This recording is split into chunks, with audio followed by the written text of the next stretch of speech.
Hey guys, in this video I'm going to be doing a speed test between the Galaxy S7, S6, S5, S4 and S3. So we have 5 Galaxy S generation devices, and of course in this video we're going to be doing a boot up and some benchmarks. So yeah, it's going to be a fun video. So of course I do have them on, so first we're going to turn them off quickly.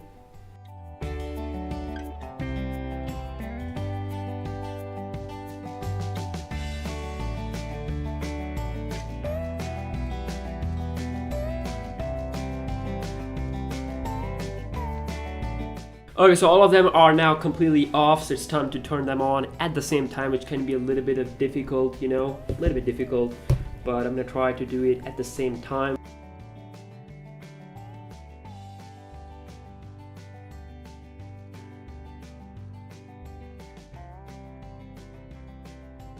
Okay, so I'm in perfect position. Here we go.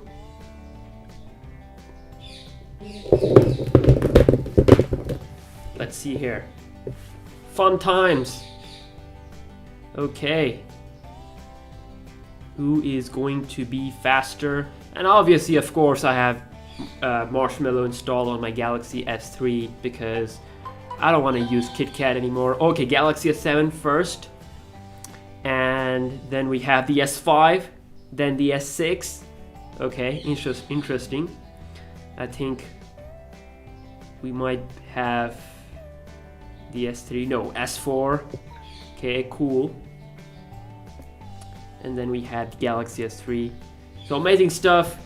Seems like the S7 definitely proved that it is a new phone. So I'm gonna unlock it.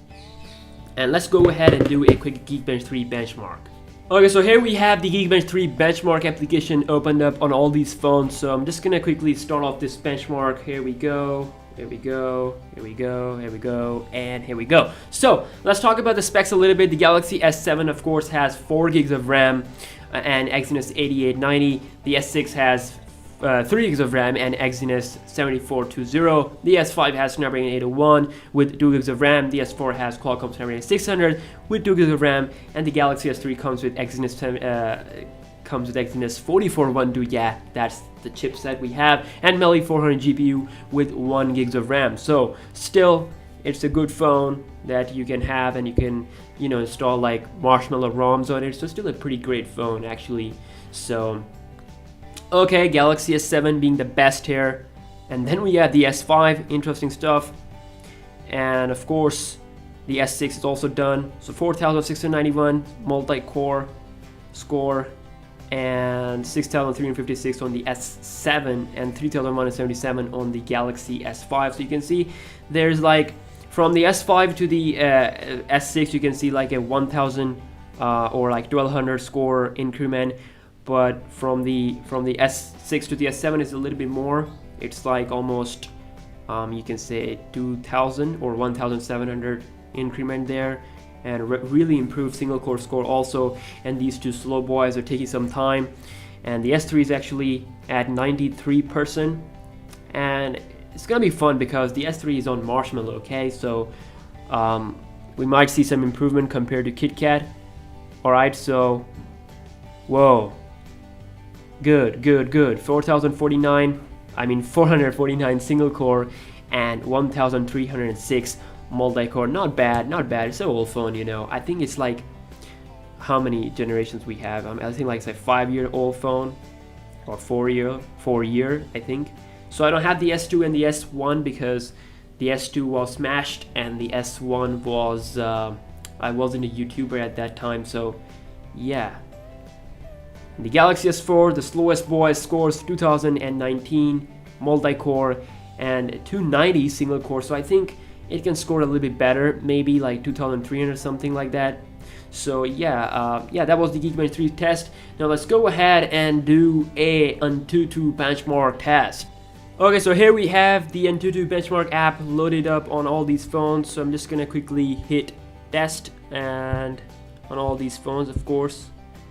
Here we go, go, and go.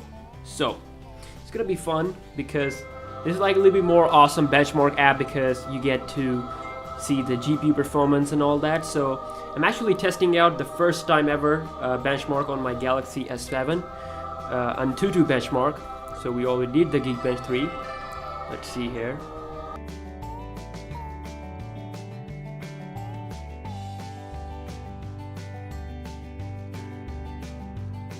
Alright guys, so we are done, and you can see the Galaxy S3, it scored 24,560, impressive. And then we have these bad boys. So starting off from the S7, you can see 1,27,000. The S6 here scored 76,871, and then we have the Galaxy S5, which scored 53,433, and S4 is pretty slow, it's still taking some time, so yeah, we have to wait a little bit, but you can see here that the improvement is in front of your eyes, and definitely, you know, S5 to S6, it was a nice upgrade. Then look at the upgrade from S6 to S7. I mean, of course, benchmarks, they doesn't show us the real life performance, but you know, still just for the benchmarks, you can see the improvement there. And also, a lot of people are actually saying that the Exynos variant doesn't have a good 3D performance. So you can see here, it scored 37,226 in terms of 3D performance compared to the last year's Exynos model. That's a new improvement there, new and awesome improvement. The S5 has 4,722 3D score, which is actually having a Qualcomm chipset, which is Adreno, I think Adreno 430 GPU. And then we have the Galaxy S5 scored very less actually, 28,348, and has a 3D score of 1,830, and 3D score of this phone is 1,442. So you can see that the S3 and S4 very close benchmark results. I think the S4 can score better, I don't know, but yeah, who cares? The performance of the S7 compared to the previous generation is really awesome. And yeah, that's for this video. I might be making another video where I might do like a what you call it, a internet test. So yeah, catch you guys in my next video, and also be sure to check my full review comparisons of these models on my channel. You might like it. And yeah, catch you guys in the next one. Peace out.